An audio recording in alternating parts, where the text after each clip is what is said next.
E eu venho com muito carinho trazer para vocês esse estudo que eu fiz sobre moral cristã. E um dos motivos que me fez trazer esse tema, eu não vou assim adentrar dentro da moral do Cristo, porque aqui daria milhares de estudos, né? Como diz o Ayrton, nosso companheiro aqui de Collab, são detalhes, é muito profundo esse tema. Então, o que eu vou trazer para vocês hoje aqui, a proposta é o seguinte: o que seria essa moral, né? A moral, a gente vê assim como compasso, como um guia, né? Por onde que nos guiamos, é o caminho a seguir. E muito tempo atrás, eu conversando ali com a Marcinha na livraria, eu ainda acompanhando, estudante do Espiritismo que continuo sendo, né, que acho que a gente nunca termina de estudar. E aí eu fiquei pensando assim, né, como que Kardec, nas obras básicas dele, dentro da proposta, né, que veio ele a trazer o Espiritismo, que hoje nós estamos aqui, né, eu fiquei pensando qual que foi assim a conotação, por que ele só usou alguns textos da Bíblia, né, da Bíblia, e colocou ali no Evangelho segundo o Espiritismo para ser estudado. Porque eu venho de outras escolas religiosas, não tive, né, a privilégio de nascer num lar espírita, né, eu cresci sempre sabendo que é espiritismo, mas eu nunca me inseri no espiritismo, vinha inserir numa idade mais tenra, né, mais jovem, né, jovenzinho assim, depois dos 20, vamos dizer assim. Então, como eu não tinha como eu não tinha toda essa experiência, né, vamos dizer assim, e como eu já conhecia o Evangelho de outras escolas, eu fiquei pensando, mas por que eles pegou só esses certos temas e colocou ali para ser estudado? E aí, eu conversando com a Marcinha, eu acho tão engraçado que eu falei, Marcinha, um dia eu acho que eu ainda quero, quando eu conseguir assim, um pouquinho mais de experiência, saber assim, explicar um pouco por que ele dá uma visão assim, é só mesmo um estudo que eu coloquei junto, para a gente entender qual o motivo que Kardec colocou só certas partes do Evangelho segundo o Espiritismo para ser estudados. Então, eu trouxe aqui um conceito básico, né, do que seria aí o tripé, vamos dizer assim, do Espiritismo, né, que é a ciência, a filosofia e a religião. E só para a gente dar uma entendida assim, que dentro dessas obras básicas que Kardec criou, como ele escreveu o Evangelho segundo o Espiritismo. Então, o tríplice aspecto da doutrina da espírita no caso, né, ela é assentada em um aspecto científico, fisiológico e religioso, que é estabelecido nos princípios básicos e fundamentais que constituem seu alicerce. A ciência estuda, a filosofia esclarece e a religião sublima. Que sorte a nossa, né, gente, de estar dentro de uma religião, vamos falar assim, uma escola religiosa que nos traz todo o esclarecimento. É assim que eu me sinto grata, eu me sinto privilegiada de poder fazer parte, né, ainda nessa encarnação, de tantos estudos, de tantos aprendizados que venho tendo aqui através do tempo. Então, o Allan Kardec, eu trouxe aqui uma nota, eu achei isso aqui num site de uma associação espírita, eu não sei te falar qual que é, mas isso aqui eu peguei na internet. Aí fala assim que Allan Kardec, ele inicia o Evangelho segundo o Espiritismo propondo uma divisão em 5 partes. As matérias constituídas no Evangelho são os atos comuns vividos pelos Cristo, os milagres, as predições e as palavras que foram tomadas pela Igreja para o fundamento de seus dogmas e o ensino moral. E continua ele: as 4 primeiras partes têm sido objeto de controvérsias. A última, porém, conservou-se constantemente inatacável. O que ele quer dizer com isso? As partes em que foram, porque quem, né, entende um pouco mais a Bíblia, quem já fez um curso de teologia, algum estudo, entende que aquilo ali são livros, né, formados, que foram colocados numa certa ordem para um certo objetivo. E nesses livros, através do tempo, através de pergaminhos, né? Tem até um vídeo de um padre que eu assisti uma vez, dizendo de como que foi formado naquela Bíblia católica, a Bíblia que nós temos hoje, né? E historicamente, quem conhece a ciência, quem conhece a filosofia, vai saber acompanhar a linha de raciocínio. Aquilo ali foram pergaminhos, foram palavras que foram colocadas, né? E através dos séculos, através das traduções, através do interesse ali, né, de cada escola religiosa, foram mudadas certas partes. Mas a moral do Cristo não tem como mudar, né? Como que se muda a moral do Cristo? Por isso que respira. É que eu fico assim, então como diz assim, emocionada, né, de estar aqui perto de você, esse povo lindo, sorridente, mandando toda essa energia, a gente fica meio assim. Mas é só mesmo porque eu tenho tanta alegria de dividir aquilo que eu aprendi, e a gente é assim, né? Pelo menos eu. Quando a gente aprende igual menino, a gente quer, sabe? Eu também quero. E eu acho que se a gente não dividir, né? Não dividir a bala, aí não tem graça. Não é verdade? Então, isso é só mesmo uma contentação interior que eu tenho. Contentamento aí, obrigado. A gente mistura o português com o inglês com o espanhol e dá uma salada de fruta fantástica. Não é verdade? Quem está aqui muito tempo sabe o que eu estou falando. Às vezes a gente fala assim, nossa, eu esqueci o que eu estava falando. Mas, enfim, voltando aqui na minha linha de raciocínio, quando Kardec propôs a colocação da moral do Cristo dentro do Evangelho segundo o Espiritismo, é porque as partes da conduta cristã não teve como ser mudada. Quem tiver a oportunidade depois de ler os primeiros capítulos que falam, né, um prefácio até do Evangelho segundo o Espiritismo, ali, instruções dos Espíritos, a instrução do Espírito de verdade, vai entender, né, a proposta da obra, por que foi colocado daquela maneira, né? E continuando aqui, ele fala, né, que podemos ter a certeza de afirmar que se a preocupação com a parte moral tivesse sido prioritária quanto da análise dos textos evangélicos, a humanidade já teria progredido muito mais e o mundo que hoje habitamos já faria parte dos planos mais evoluídos da criação. Então, o que é que a gente pode falar dessa moral cristã, né? O que esse pedacinho desse texto aqui quer dizer é o seguinte, que se todas as escolas religiosas que hoje temos focassem realmente na moral do Cristo, hoje nós poderíamos falar que estaríamos no mundo mais evoluído que estamos hoje. A nossa moral humana, né, comparado com a moral do Cristo, acho que a gente ainda está muito assim desbalanceado. E aí eu trouxe definição de moral e de ética, porque são duas palavrinhas. E eu achei tão interessante que Humberto hoje ele tocou exatamente nesse assunto. Quem estava aqui presenciou a aula, acho que vai lembrar do que ele falou. Ele fala um pouco sobre né, da ética e da moral. Qual que era a moral cristã, né, naquela época? Qual que era a ética daquele povo? Então, assim, as duas definições, eu trouxe aqui uma terceira, que é de um teólogo, mas eu vou trazer as definições, assim, né, do que significa uma ética, né? A ética lidera com o quê? Com certo e com errado. O modo social de agir implica no conceito e na adesão da sociedade. As normas e regras sociais é guiada pela cultura e da sociedade. E no coletivo se constrói a partir do consenso de várias morais. Já a moral, ela lida com certo e com errado, mas no modo pessoal de agir, ela é adquirida de forma ao longo da vida por experiências. E ela também é guiada pela consciência. E ela é fundamental à ética. Aí, trazendo assim, um conceito mais teológico para a gente fazer uma comparação daquilo que eu estou querendo trazer, fala assim, que a palavra ética, ela vem do grego ethos. Já a palavra moral, ela vem no grego do mores.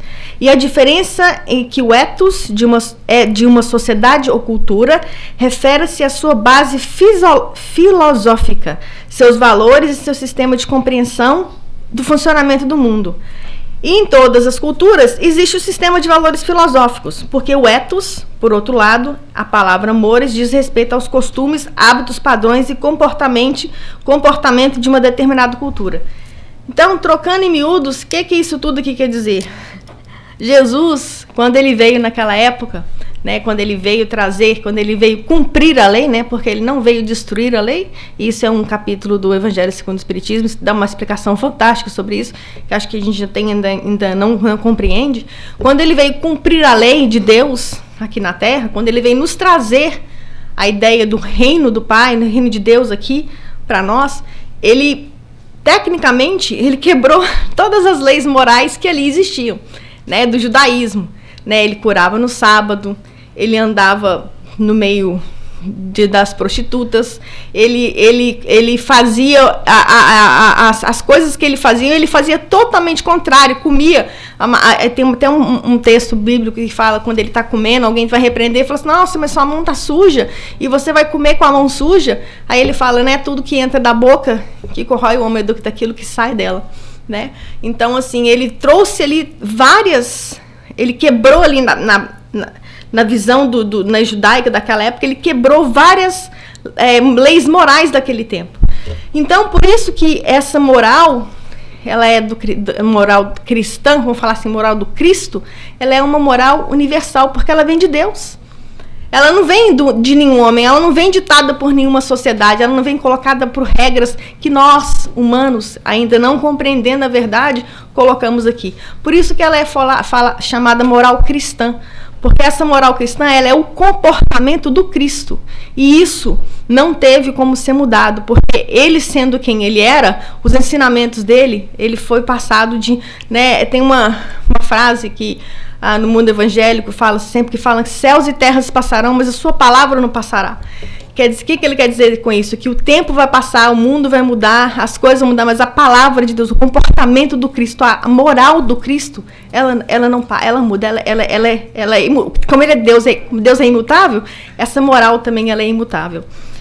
Então, dentro do propósito que eu trouxe para vocês aqui, porque essas perguntas e respostas para todas essas questões a gente encontra nas obras básicas de Kardec. E numa das obras básicas dele, que é o Livro dos Espíritos, tem uma questão aqui sobre a moral cristã. Então, eu achei isso aqui, gente, um site na internet que tem o Livro dos Espíritos comentado pelo Espírito de Miramês. Eu trouxe aqui a questão do 629 do Livro dos Espíritos, e eu trouxe aqui o comentário de Miramês para você, que é tão enriquecedor, assim como se já não fosse tão bem explicado, ainda vem essa instrução do Espírito de Luz, que é, né, Miramês, para poder nos trazer esse comentário aqui. Então, a pergunta, né, é a questão 629 do Livro dos Espíritos. Desculpem, mas eu não coloquei aqui a pergunta. Mas ele fala, é sobre Jesus e a moral cristã. E a explicação é a seguinte: Jesus, vivendo a seu tempo, ele constituiu valores universais únicos, que, pela profundidade e extensão, modificaram os aspectos culturais, sociais, políticos e econômicos da humanidade. Para o Espiritismo, esses valores são conceitos fundamentais, sendo a moral cristã o eixo de sua visão do mundo e interpretação da realidade. O Espiritismo entende que o significado de Jesus encontra-se em seu exemplo de vida, fazendo e demonstrando a viabilidade de um padrão de comportamento, que foi a força de seu exemplo que deu o significado à sua existência. Não uma série de mitos, interpretações, dogmas que foram agregados ao entendimento de sua mensagem. Portanto, é fundamental que o espírita possa fazer essas distinções. O que eles estão falando aqui? É mais ou menos o que eu, né, já tinha acabado de comentar. Essa moral cristã, esse comportamento, né, que todos nós precisamos, né, de se espelhar, ele não tem como mudar. Por quê? Porque ele vem de Deus, ele vem, né, Jesus sendo ele quem ele é, vamos dizer assim, e não tinha como fazer de outra maneira. o livro A Caminho da Luz, ele fala um pouco a respeito disso. Porque a gente está falando aqui, né, do que seria a moral cristã por espírita. E a moral cristã para quem não é espírita? E a moral cristã para quem é budista, para quem é judeu, para quem é católico, para quem... Ela é a mesma, ela não muda, porque ela está ali desde a fundação do mundo. Ela está ali, ela tem a base daquilo, dessa verdade. Então, quando a gente fala de moral cristã, a gente teria que falar assim, né, mudar um pouquinho, falar moral universal. Porque se a gente parar para pensar, em todas as escolas religiosas, não se tendo um Cristo, tem alguém, ou é na forma de um profeta, ou é na forma de um pregador, ou é na forma de um padre, de um papa, tem sempre a quem se espelhar, tem sempre a quem seguir aquela moral. Mas, se a gente for olhar em todas as escolas evangélicas, se tem um ponto que eles pregam, que é o amor, né? Que independente, né, daquilo que você vai fazer, a religião islâmica, ela fala do amor, a religião da evangélica fala do amor, a religião católica fala do amor, o judaísmo fala do amor. Então, quer dizer, continua sendo-se a base, mas como a cultura é diferente, como está falando para povos diferentes, então está falando para línguas diferentes, não necessariamente se acredita no Cristo como um salvador, mas a moral cristã, que é a moral universal de Deus, ela fica. Então foi isso que Jesus, naquela época, ele veio trazer para a gente, ele veio trazer esse comportamento a ser seguido, porque ele é o caminho, a verdade e a vida. E a gente entende isso através das várias leituras, das várias análises, das várias, como diz assim, das várias interações que a gente tem com as pessoas, né? E o comentário aqui de Miramês eu achei muito interessante, que ele fala assim, da mesma questão, vocês me desculpem, mas eu esqueci de colocar qual que é a questão aqui, tá? Mas é 629. Ele fala dessa moral da seguinte forma, ele fala assim que a moral é uma regra do bem proceder, e ela torna-se uma consequência de valores aonde o homem encontra paz de consciência. Todo o Evangelho de Jesus fundamenta-se na educação dos seres humanos. Portanto, é uma escola de moralidade divina. Foi aquilo que eu acabei de falar. O Cristo uniu a teoria prática sem alterar e nem violentar, olha que interessante, nem violentar as condições dos seres humanos. O trabalho de Jesus é paciente. Há milhares de anos que suas mãos operam em plena função de normas elevadas, fazendo os homens a entenderem que somente o amor salva, e as divisões desse amor, segundo sendo alta moral, para não agredir o seu rebanho na aquisição de procedimentos elevados. Jesus Cristo, dotado de todos os poderes, é a moral viva de Deus. Irradiar-se na terra o poder de curar, dele sai, oriundo de sua moral. E todos da multidão procuravam tocar, porque sabia que deles do poder saía. E todos da multidão procuravam tocar-lhes, porque deles saía o poder e curava todos. Isso está no Evangelho de Lucas, capítulo 6, versículo 19. E essa é a questão comentada pelo Espírito de Miramês por João Nunes Maia, que é o resumo daquilo que eu falei um pouco, né? Obrigada, Tânia. A questão é, gente, aqui, o bem e o mal. Que definição pode se dar à moral? Obrigada. É porque na hora que eu fiz a minha apresentation, eu coloquei tudo e esqueci de colocar o temozinho aqui de baixo. Mas obrigada, Tânia. Mas então é uma maneira que a gente entende que todas as perguntas e as respostas que às vezes nós possamos ter, quando estamos em dúvida, né, quando nós não sabemos assim ter um norte, para falar assim, eu vou perguntar isso para quem? Às vezes não tem para quem perguntar, às vezes a pessoa que você vai perguntar fala uma coisa com você que você fala, será que é isso mesmo? Pega lá, vai lá no livro dos Espíritos, vai no Evangelho segundo o Espiritismo, vai no livro dos Médiuns, vai nas obras básicas, que já tem esse esclarecimento, que isso daí pode te dar um norte. Eu achei interessante que o Humberto comentou aqui na aula dele, né, que é uma verdade, que essas palestras, esses estudos, essas interações que nós temos, isso daí é para a gente não cair na inércia, isso é um convite, né, um convite a falar assim, olha, dá uma lidinha, Vai ali, passa, né? Tipo assim, se eu estou falando aqui, né? Adriana, eu estou falando com você alguma coisa que se falou assim, será que é isso mesmo?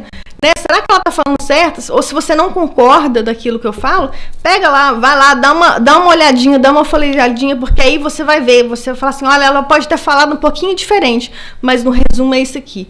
Eu acho que essa que é a interação, acho que esse que é o convite que essas obras básicas do Kardec trazem pra gente, porque fica tão mais claro da gente ter, quando a gente tem uma dúvida e a gente ir lá e pesquisar e ler, porque às vezes é 5 minutos, né? A pessoa fala, mas eu não tenho tempo.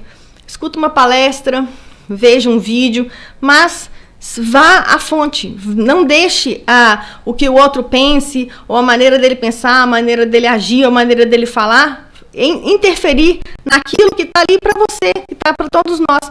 Eu acho que essa é exatamente a mensagem do Cristo, né? Tipo assim, né? Vamos trabalhar, vamos ter paciência, vamos ser humildes, vamos ser caridosos, vamos ter essa conexão com o outro, né? Porque sem isso, como que nós vamos evoluir como uma sociedade, não é verdade? E passando aqui para a próxima questão,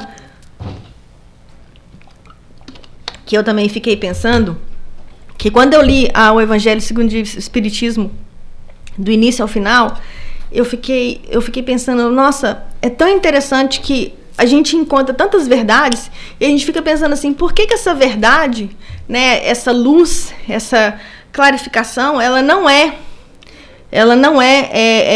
falada, ela não é, como é que fala assim, não tá para todo mundo, né?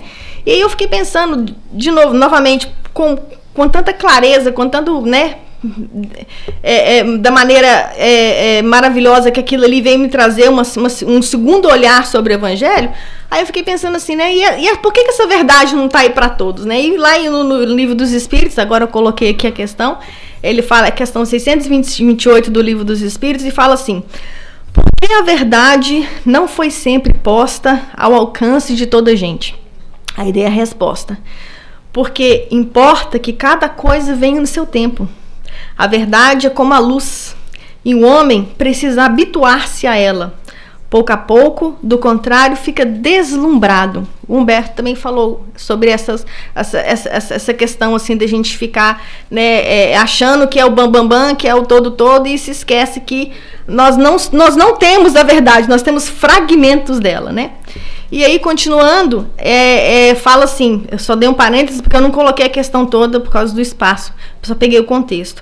E fala assim, que entretanto, para os estudiosos, não há nenhum sistema antigo de filosofia, nenhuma tradição, nenhuma religião que seja desprezível, pois em tudo há germes de grandes verdades que se pareçam contrárias entre si, dispersam e que se acham em meio acessórios sem fundamentos, facilmente os coordenáveis, e se vos apresentam graças à explicação que o Espiritismo dá de uma imensidade de coisas que até agora vos afiguraram em razão alguma e cuja realidade está hoje irrecusavelmente demonstrada. Não desprezeis, portanto, os objetos de estudo que esses materiais lhe oferecem. Rico eles são de tais objetos e podem contribuir grandemente para a vossa instrução.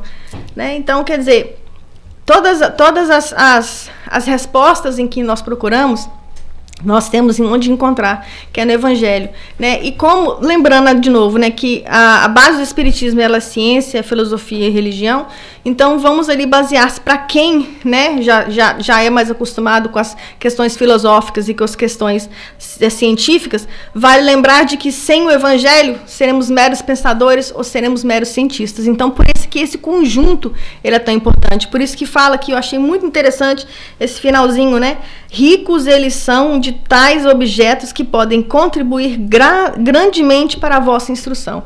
Então, o que nós temos que fazer? Nos instruir, né? E como que a gente vai instruir? Lendo, aprendendo, participando, interagindo, porque não tem uma outra maneira, né? Porque, de aprender se a gente não sair da inércia. Porque quando nós chegamos num ponto assim, vamos falar assim, que a gente está falando, não, agora eu já sei demais, agora eu aprendi tudo. Aí a gente para e pensa. Uma pessoa que vai para a faculdade, ela faz lá o primeiro ano, segundo ano, terceiro ano, aí ela forma. Aí quando ela forma, se ela é um dentista, ela vai especializar. Se ela vai especializar, se o cara é odontologista, ele vai estudar odontologia. Se ele quer fazer periodontia, ele vai fazer periodontia. Se ele quer fazer ortodontia, Então, quer dizer, na verdade, a gente nunca para de estudar. Quem quer ir num cirurgião dentista, que ele se formou em 1950 e depois disso ele nunca mais fez um outro curso? Que até hoje ele tá lá fazendo a obturação com aquela massinha lá que eu não sei, né? Não é? É, exatamente. Não é? Quem quer? Né? Ninguém quer. Então, por que a gente tem que ser diferente na nossa vida espiritual? Por que a gente tem que se acostumar com o velho ou com aquilo que a gente tá assim, né? Tipo assim, eu nasci assim, vou morrer assim. Não, gente. A gente tem que se acostumar com o novo, porque o novo vem, né? E o novo vem de maneira assim, brilhante. E a maneira que eu vejo o novo no Evangelho segundo o Espiritismo, até mesmo no Evangelho, na Bíblia, textos que a gente vê que a gente lê uma vez, quando a gente vai revisar, fala, nossa, isso aqui é novo para mim, veio de uma outra forma. Isso é o quê? Isso é o Evangelho redivivo, porque a palavra de Deus, ela sempre se renova, né? Quando eu falo palavra de Deus, estou usando esse linguajar, mas eu falo assim, a essência, né, da mensagem, a gente sempre vai ter uma resposta nova. Você pode ver, a gente faz isso muito, a gente tem um grupo de oração na segunda-feira, que a gente, às vezes, faz certos textos do caminho... Fonte Viva, desculpa, Fonte Viva.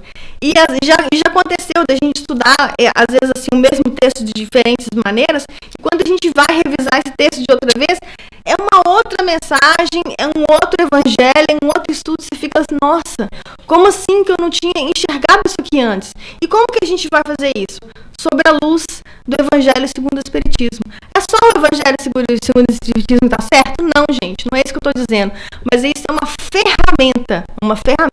Porque como a moral ela é cristã, ela não pode ser uma moral espírita, né? Eu acho que o Humberto também falou isso aqui hoje. Muita coisa que o Humberto falou, gente, eu acho que na aula dele hoje, acho que tem a ver muito com a palestra que eu estou fazendo aqui. Eu acho que ele deu uma palhinha, assim, para vocês. O que eu não consegui explicar, ele explicou.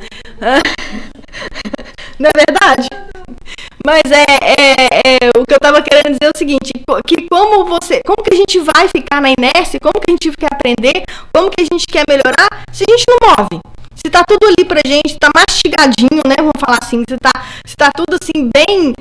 Assim, eu acho que quando os espíritos, né, porque não é uma coisa assim, não é uma doutrina do homem, né, quando os espíritos fossem agora, vamos escrever desse jeito aqui, não tem jeito deles não entender. Se eles não entenderem agora, pelo amor de Deus, Jesus vai ter que voltar aqui de novo para ensinar tudo de novo para esse povo, porque não tem condição, não é verdade? Porque tá muito mastigado, gente, tá muito bem explicado. Então, assim, brincadeiras à parte, tá? Isso foi só uma brincadeira minha, me desculpem se eu ofendi, mas eu só quis assim, dizer que realmente, sabe, é muito bem explicado, foi uma obra muito bem pensada, foi colocada, eu achei interessante, estava conversando com a Marcinha mais cedo, quando Kardec foi formular, quando ele foi fazer esses livros, essas obras básicas, principalmente sobre o Evangelho, os livros dos Espíritos e o livro dos Médiuns, ele não pegou uma coisa só, de uma pessoa só. Ele fez várias comparações. Não quer dizer, um espírito aqui que falou isso aqui hoje, daqui a 10, né, ele foi comprar lá e falou, não, é a mesma coisa. Por quê? Porque a mensagem a ser dita ela é a mesma. Isso é uma coisa que foi feita com muita seriedade. E eu acho que pra gente entender e pra gente acompanhar essa seriedade, nós temos que ter um olhar carinhoso e um olhar de gratidão por aquilo que nos foi deixado. E o que eu queria dizer também, como a gente está falando da moral cristã, a gente entender também que, acho que eu já falei uma vez, eu só vou repetir, porque às vezes as pessoas ficam pensando assim, então só essa religião que é certo, se a gente está falando aqui só do espiritismo, então o outro não serve? Serve, porque as escolas religiosas, elas estão todas aqui por um propósito. E quem lê o livro A Caminho da Luz vai entender exatamente isso, porque quando na formação das raças, vamos falar assim, né, Emmanuel diz que em cada lugar eles já tinham a promessa, né? Essa partezinha chama as promessas do Cristo. A promessa de que uma hora ele ia vir, não necessariamente para aquele povo, mas ele viria para poder ensinar, para ele poder colocar as regras morais básicas de como que é que temos a seguir. E o comentário de Miramês a respeito dessa questão é fantástica. Eu achei assim tão esclarecedor que eu falei assim, eu acho que se vocês tiverem depois a oportunidade de procurar, eu não sei o livro que é, porque isso aqui eu achei na internet, mas é um livro do Espírito comentado tem a pergunta do Livro dos Espíritos e o comentário pelo Espírito de Miramês. E ele comenta, olha o comentário dele, que legal a respeito disso. Ele diz assim, que a doutrina dos espíritos, ela veio superar todas as filosofias do mundo por não ter nascido do homem, nem ser dirigida por eles. Ela avança com o homem ou sem eles, por ser da vontade de Deus, pelas mãos do Cristo. Jesus não tem afiliações, nem fez propagandas das verdades espirituais. A sua pregação veio por naturalidade das criaturas. O éter cósmico, que tudo interpreta a criação, são ondas de luz que obedecem a Deus, seu Criador, e por ele ou elas fala o Senhor. É Jesus o semeador das vidas, por Deus fomentadas. Ninguém pode fugir dessa verdade, que são leis eternas e na eternidade do próprio Deus. Entendemos e podemos observar que todas as religiões do mundo, as filosofias de vida modernas e antigas, tiveram e têm os seus valores para certa gama de pessoas do seu nível. A instrução vem para todas as criaturas, de acordo com seu despertamento espiritual. Deves analisar uma universidade. Ela tem vários departamentos de ensino e os alunos se reúnem por afinidade de saber. As criaturas são as mesmas, com as mesmas necessidades físicas, todas irmãs, umas das outras. No entanto, no que toca às variáveis da verdade que devem conhecer, elas são apresentadas de maneiras diversas. Podemos comparar cada sala de aula como uma religião, fornecendo aos seus profitentes o que neles merecem pela sua revolução espiritual. Maravilhoso, maravilhoso. Aí a gente lê um texto dele e fica difícil de entender. Às vezes assim fica, né? Aí a gente pensa assim, o que mais nós precisamos, nós como seres humanos, né? Como eu gosto muito dessa frase, né? Que nós somos mais fracos do que maus, né? Não é fracos, é frágeis. Obrigada. Somos mais frágeis do que mais. Que nós humanos, na nossa fragilidade, nós ainda não conseguimos entender essa moral cristã, essa moral do Cristo, né? Essa moral universal, porque ela não é só para nós que acreditamos no Cristo como aquele que veio para nos ensinar, ela é para todos. Eu acho que é essa que é a beleza, porque ela não está falando assim, é só para esse grupinho aqui, tá? Esse vocês aqui, vocês não vão entrar. Não existe isso, gente. É para todos, ela é igual, porque Deus nos vê como igual, né? Então, assim, para ir já quase concluindo aqui o meu estudo, eu trouxe aqui alguns exemplos, né, de valores morais que nós, como sociedade, né, nós às vezes seguimos, né? E quais são esses exemplos de morais? Né? É a honestidade, o respeito pelo próximo, a responsabilidade, a cooperação, lealdade, empatia, liberdade e altruísmo. E, de novo, né, a moral, ela é mais no sentido, assim, do coletivo, né? O que aquele grupo, né, de uma certa civilização, de uma certa sociedade, de uma certa cultura, aceita como se fossem os valores morais. E a ética, ela vem da nossa atitude, que a ética, ela é do indivíduo, né? Como acho que já teve um pouquinho na explicação de como eu trouxe para vocês aqui. Então, o que é a moral cristã? Aí eu achei esse texto aqui, é um outro estudo que, se eu vou falar aqui, eu falo mais 1 hora, então eu vou me resumir um assunto aqui, e fala assim, o que é essa moral cristã? Aí fala, a essência da moral cristã é o amor.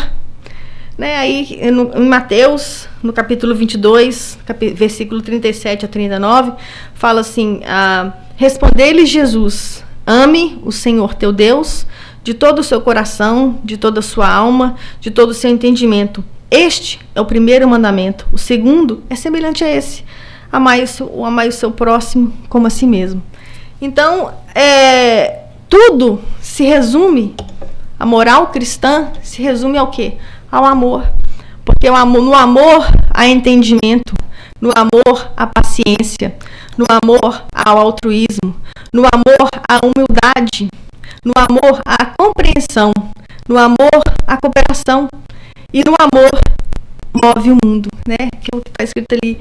O amor é a força que move o universo. E essa força que move o universo é Jesus, na sua verdade, sendo Ele quem Ele é, o caminho, a verdade e a vida. Que nesse caminho, nessa verdade, nessa vida, nós alcançaremos o caminho ao Pai. Um dia chegaremos lá, né? Que se vamos fazer essa trajetória, se vamos fazer essa caminhada, nos espelhemos então nos passos do Cristo, né? O Evangelho segundo o Espiritismo, ele tem um capítulo que chama Estranha Moral, que ele fala justamente dessa moral cristã, de como eu não venho aqui, né, o propósito dessa palestra não foi me adentrar dentro, né, do que seria ali a moral cristã, mas rapidamente, assim, pincelando, nos traz aquela verdade de como Jesus agia, né, de como que o que ele fazia, porque como ele não era a intenção dele formar nenhuma religião através falar assim, eu vou fazer você aqui, você o cristianismo, né? Não era essa a intenção. O que ele fazia? Ele não deixou nada escrito. Mateus era aquele que ali ia colocando ali no papel as interações que ele tinha, e ele colocava os milagres, mas assim, e as coisas, e tudo que ele via Jesus fazer. Inclusive tem uma série, sempre que eu assisto aqui, sempre quando eu faço palestra eu menciono, chama The Chosen, é um aplicativo que você coloca no seu telefone e você vê ali a história de Jesus contada desde quando ele foi ali escolher os apóstolos e todo o ministério dele. E observando em tudo, Mateus, quando ele vai ali escrever, ele faz, quando ele estava para poder fazer o Sermão da Montanha, ele questiona Jesus, fala assim, mas mestre, quando ele está falando das bem-aventuranças, né, antes dele fazer o sermão, ele fala assim, mas qual que é o nosso, né, como é que nós vamos fazer isso tudo? O que nós vamos, como é que nós vamos, qual que é o nosso papel aqui, né? Nós como os apóstolos, ele pergunta isso, Mateus pergunta isso para ele. Aí ele fala para Mateus, vocês são o sal da terra. Vocês é que vão com esse tempero, porque o tempero, o sal, ele pode salgar, ele pode estragar. Quem é cozinheiro aqui sabe, se você coloca muito sal na comida, ela estraga. Mas ele não tempera, ele conserva. Ele dá continuidade, ele é tipo assim, aquele ponto certo, né, do alimento. E aí ele fala com Mateus, ele fala, vocês são o sal da terra, e nós? Quem somos nós? Né? Qual é o nosso papel hoje aqui perante essa moral cristã? Né? É ter esse tempero, é ter essa coerência, é ter esse discernimento, é ter esse entendimento de quem Jesus é. Porque se somos ligados somente às leis morais do homem, ou de determinada religião, ou de determinada cultura, nós somos tão endurecidos quanto os fariseus, que na época de Jesus vieram falar, não, mas o que esse cara vem falar aqui? De que ele está falando? Ele está querendo mudar tudo? Né? Vamos correr logo com ele, porque ele está falando demais, ele está querendo tirar o meu lugar aqui como é que fala? De mestre, né? Tem lá as várias conotações. Ele fala assim, mas quem é esse cara que ele acha que ele pode vir aqui e bagunçar tudo e ficar por isso mesmo, né? E foi mais ou menos isso que Jesus fez, porque a própria palavra dele diz, ele não veio destruir as leis, ele veio se cumprir as leis, só que para ele cumprir a lei, ele tinha que passar por toda essa trajetória que ele passou para nos deixar esse ensinamento. Qual que é o ensinamento? O amor vence, a palavra vence. O amor vence através dos séculos, porque esse amor, quando compreendido na sua essência, ele transforma, ele liberta. Aí vem João dizendo, né, a famosa frase, e conheceis a verdade te libertará. né? E que verdade é essa? Como eu coloquei um pouco aqui atrás, quem quiser depois visitar as questões aqui que eu coloquei, quando se fala dessa verdade, essa verdade é Deus, essa verdade é Jesus, mas só que ainda não estamos preparados para receber toda ela, porque não somos dono dela. Nós temos a nossa verdade e tem a verdade absoluta, só que a verdade absoluta ainda está um pouco, né, longe ainda de onde nós estamos. Mas o que nós fazemos com esse fragmento? Nós tentamos compreender, nós tentamos enraizar e tentamos deixar que entre no nosso coração, porque se somos feitos do DNA divino, já está com a gente, o germe divino já está aqui. Nós só, igual a plantinha, né? A gente precisa só de regrar, né? De colocar água ali, de colocar o alimento para que ela floresça, para que ela cresça, para que ela se expanda, para que ela dê frutos, né? E para que possa, por gerações futuras, permanecer. E assim é esse amor universal de Jesus. E assim é essa moral cristã do Cristo universal que ele veio passar. Porque se pararmos para pensar, a mensagem, ela fica assim simples, né? Mas você fala assim, é tudo amor? Mas esse amor é tão complexo, é tão lindo, é tão divino, é tão maravilhoso, que ele se expande, ele vem em proporções assim que ainda não conseguimos alimentar ou não conseguimos ainda raciocinar. Então o que a gente faz? A gente estuda, a gente trabalha, a gente coopera, a gente participa, a gente interage e a gente aprende, né? Porque a vida é isso. A vida é esse eterno aprendizado. A vida é esse eterno caminhar, né? E esse caminhar como? Como uma bússola. E quem é essa bússola? Acho que tem uma questão também acho que é 625, eu acho, que pergunta, né? Quem é o exemplo perfeito, né? De quem é o nosso modelo e guia para a humanidade. Eles respondem, os espíritos respondem, Jesus. Não tem outro guia, não tem outra a bússola para você seguir. Siga os passos dele. E às vezes fica difícil de seguir os passos dele, né?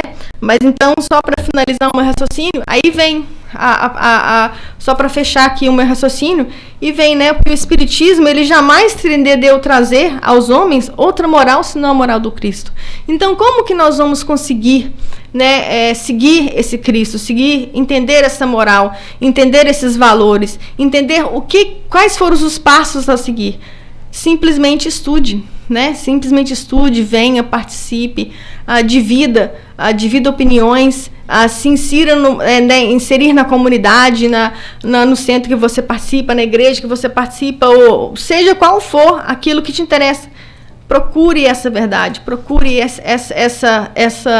essa explicação, porque à luz do Espiritismo, eu digo isso porque venho de novo, né, de uma trajetória de outras escolas religiosas, e eu tenho assim uma gratidão imensa por tudo aquilo que eu recebi, por tudo aquilo que eu aprendi, por tudo até onde eu cheguei. Que eu sei ainda que tem muito ainda, né? Vamos falar assim, tem muito arroz para comer, né? Vamos falar assim, estou só começando. Mas assim, que até aqui, até onde eu cheguei, eu sou muito grata por todos esses ensinamentos, por todas essas explicações e por tudo isso que o Espiritismo tem para oferecer.